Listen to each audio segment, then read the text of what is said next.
I would like to share the story of 6 amazing women. And we start off in the 3rd grade with Mrs. Mildred Height. Now, Mrs. Height was snazzy. She wore Donna Reed kind of dresses, and she wore spiked heels to school every day, so help me, in the 3rd grade.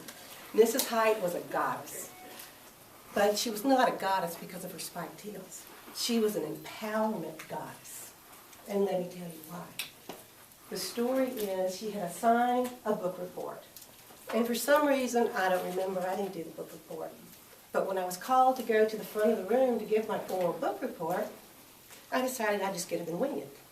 And I did, and it didn't take long before she knew it, I knew it, everybody knew that I had not read. But she didn't punish me, she didn't humiliate me.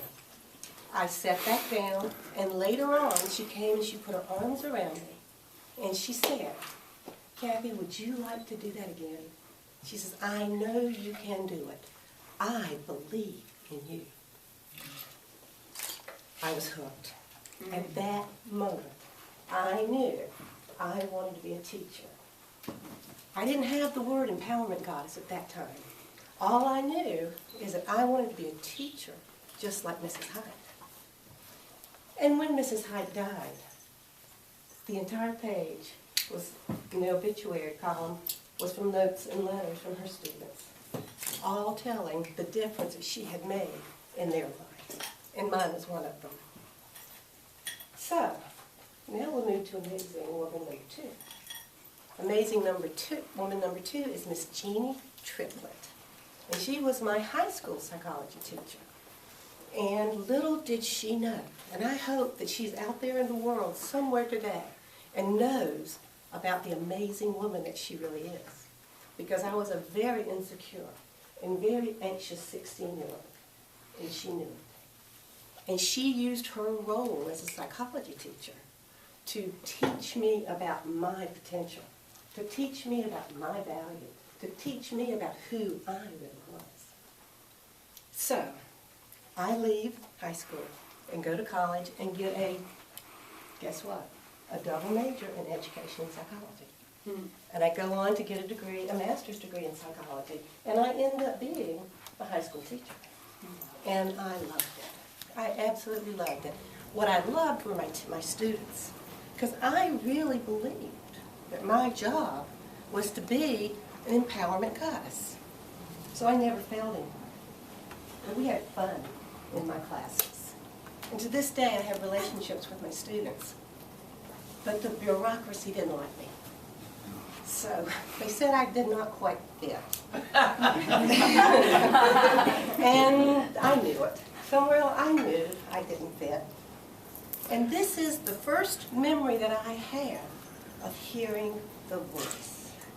When I heard that very, very clear voice that said, "This is not where you belong." So I'd like to introduce you to amazing woman number 3. Amazing woman number 3 is Dr. Sally Hare. I was in my class one day, and I heard the voice say, "Call her. Call her now." I'd never met Sally Hare, but I called her. She was the dean of the local college's continuing education department. I called her. She had me in her office that afternoon. True story. By the end of the afternoon, she had me enrolled in a PhD program. She had me in a job at the counseling center, which was very significant, because what that meant was I got to school go to school at significant tuition reduction. I graduated with a doctorate with no student loans. Amazing. Amazing. Is the word for that. And Sally encouraged me throughout the process, and she still does to this day. She is a powerful woman in my life, and if you want to know what an empowerment goddess looks like, see Sally Hare. She did not only do this for me, she does this for every woman that she meets. So I graduate, I get my doctorate, and I get a dual teaching position in the college. I'm teaching education, I'm teaching psychology. I said, I have arrived. I am here. Well, lo and behold, bureaucracy shows up again. And it shows up the day I go to my dean to ask to buy, it was a training film for handling sexual abuse. And my dean said to me, we are not concerned with the personal development of our students. We are only here to teach curriculum. So when I went to resign, he said to me, well, what are you going to do? This is the best job in town. Well, I quit anyway. And I go out and I open a psychotherapy practice. And I meet amazing woman, number 3, 4, I'll lose count. So, amazing woman number 4. She was an ex-nun, ex-Catholic nun. She might have hit 4'10". I'm not sure, but this is just evidence that power comes in very small packages as well. But she came into this beginning private practice that I had. She was 20 years older than I was. And she took the role of guiding me through this foreign territory, and her voice to me was, be who you are. Do this the way you want to do this. This is your life. Create it. Stand up for it. And this is in the age when, and by the way, it's still going on, psychotherapy was dictated by insurance companies. Insurance companies in competition. And it was 20 years ago, I opted out of insurance. And I didn't take insurance. And I only worked with women who wanted to grow. I didn't work with court cases, and I didn't work with diagnoses. I only wanted to work with women who wanted to grow. And lo and behold, I created a hugely successful private practice with Christine by my side the entire time. And any time I would get distracted, she would say, no, remember who you are. Remember what you really want. Orion Mountain Dreamer has a fabulous poem. And she says, I have heard it all my life. A voice I recognize as my own, saying, remember who you are, and let this knowing take you home. And Christine would quote that to me, remember who you really are. I had always intended to build into this practice a teaching component. I was going to train other mental health counselors. But I got really, really busy. I call it the velvet handcuffs. It was a successful practice, and I was a single mother at that time. So I spent 15 years seeing clients one-on-one. But the entire time, that voice was in the back of my head saying, you're a teacher. You're supposed to be teaching. So one day, the next amazing person came into my life. Yet it was not a woman. It was a man. And he traveled with me from Charleston. It's my husband. But he really is a woman. You know what I mean. I have a strong feminine side, and I'm proud of it. So, Michael comes into my life. I had never intended to remarry, but he comes into my life and he says, will you marry me? And to marry me means you have to quit your practice and move south. I think we were both amazed when I said yes immediately. And it took me a year. I closed that practice. We went south. He took me to the end of a dirt road on an island. And I sat there for a year with no distractions, no responsibilities, and had the opportunity to stop and think, now, what do you really want to do? Now, I know many of us don't get that type of blessing, and I was not going to take it lightly. I had an opportunity to create the life I wanted.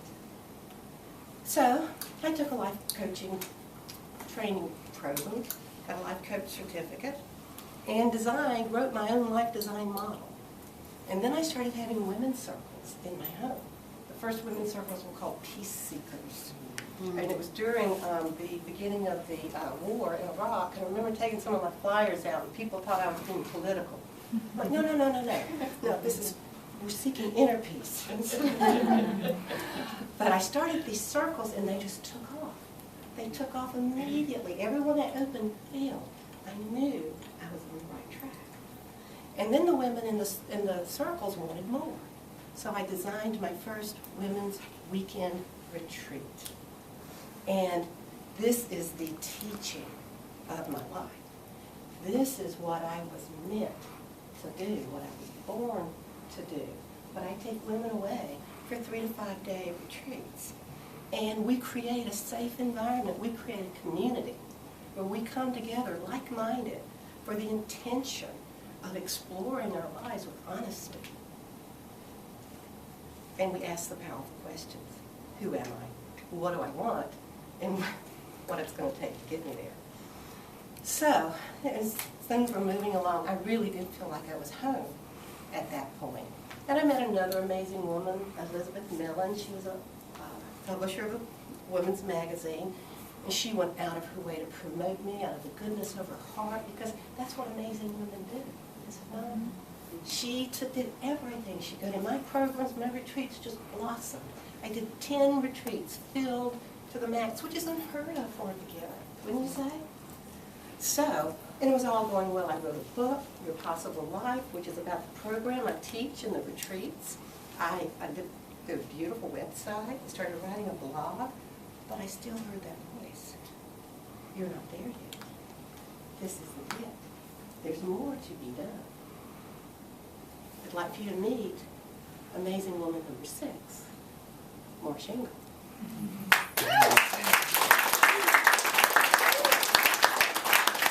One morning, I had been watching Marsh online because, you know, I do women's events. If you do women's events and you Google, you're going to see Marsh Ingram, right? Absolutely. I'd been watching her online, and one morning I was sitting in meditation. Mind you, I'm on the East Coast. I was sitting in my early meditation, and I heard that voice again. And it said, call her. Call her now. I got up out of my meditation. We've laughed about this many times. I got up out of my morning meditation, and I zipped off an email to her. And I got one right back. And Marsh tells me that's pretty unusual, particularly since she was on the West Coast. But it was an immediate connection. And I said, I am being called to take my work to the next level. Can you help me? Now let me just give you a little cautionary piece of advice.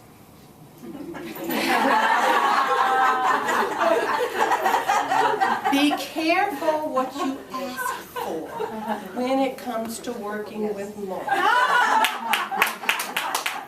Because she said, yes, I can.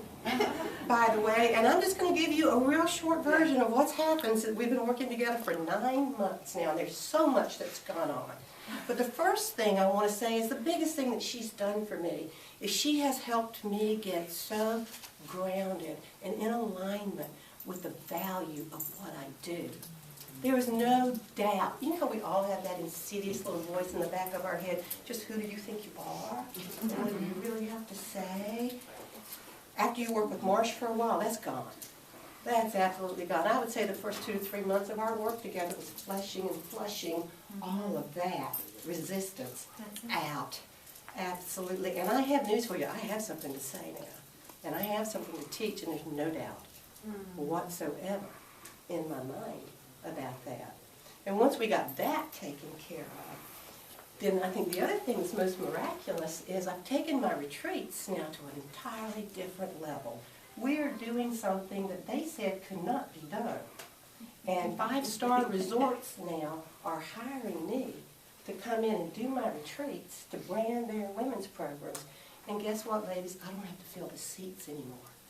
You know, when you're doing your programs and you have to fill the seats, how much work that is?